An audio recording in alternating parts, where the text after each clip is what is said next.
यार आज दोस्तों मैं ऊपर आया हूँ और मैंने देखा है यार सबसे आज गर्मी भी बहुत है और मैंने अपने चुटकू को आते साथ देखा है।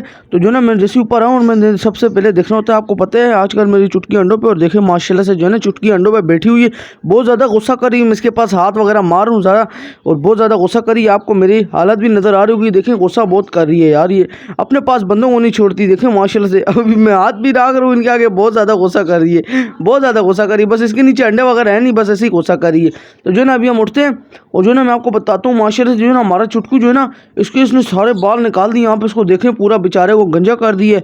अब मैं इसका क्या कर सकता हूँ, मुझे लगता है ये मुर्गी बेचनी पड़ेगी। और हमारे लव बर्ड जो है ना इधर माशाल्लाह से बहुत एक्टिव, मुझे इनसे बहुत अच्छा मिलता है यार, सुकून मिलता है, बहुत अच्छे लगते हैं। देखें अपने मज़े में घूम रहे हैं, लव बर्ड्स वगैरह जो है ना बजीद हमारे अंडों पर बैठे हुए मज़े कर रहे हैं, बहुत ज़्यादा अच्छा लग रहा है। और चुटकू को मैं ज़रा चुटकी मार के देखता हूँ घूमते कि नहीं। भाई घूम जा, हाँ भाई घूम रहे, मज़े कर रहे हैं। ये तो ऐसे ही इसको लगाता रहूँगा चुटकी पे। और जो है ना आप जाने से पहले सब्सक्राइब कर देना।